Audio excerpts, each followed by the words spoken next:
ولیدل مونږ ډیرو ګرځیدلو د پلار د جنازې ټلیفون ورته وشي وای زه نشم در رسېدی زه تاسو مری جنازه کوئ زه به درشم الله اکبر او ما چې کوم تیار کړی هغه راشي د پلار کټ ته ودرېږي غونډه دنیا ولاړې لوی لوی علما ولاړې یو ینګ هلک رامخې ته شي وي الله اکبر زه دا خو ډېر معصوم بچی دی وایي دا چې کومه مور مړه ده دا د مور حافظ بچی دی نن د خپلې مور جنازه بچی کې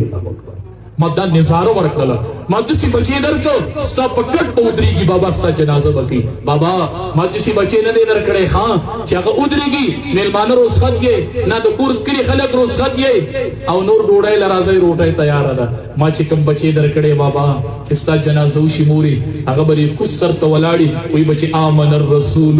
بما انزل الیه من ربه والمؤمنون كل آمن بالله وملائکته وکتبه ورسله لا نفرق بين احد من رسله په مخ په د اوخ کو سیلاب را رواني استاد د خزي د کټ خپوت سر خپوت به ولاړی بابا چې جنازه وشي زه بچی د مټ نه ونیسم راځه بچیا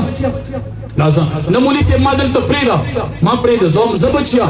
دا خو دفن شوله مولوي صاحب ما لږ دې ښځې سره پرېږده دا زما د مور د قبر ښځه ده دې مور په ما حفظ کړی دی ما هسې د مور دې قبر ته یوه ګنټه پرېږده تاسو صحیح زه حافظ بچی د مور د خزي نه په زور جدا کوم او ما پرېږدوه زه حافظ یم زه به هسې د مور د قبر خواته ناست ها زه داسې بچی تیارومه ابه دې ښځه نیولي بابا ابه رب ته سفارش کوي ابه تا ته اخیر رکوع وایي په مخ به یې د اوښکو سیلاب را رواني دا زمونږ د مدارسو تعلیم دی بابا نن دې بچو ته وګوره څنګه دې رالیږلی و تا چې رالیږه دا پګړۍ یې وه تا چې رالیږه دا ویښتۍ داسې و بابا دا مخې داسې ومورې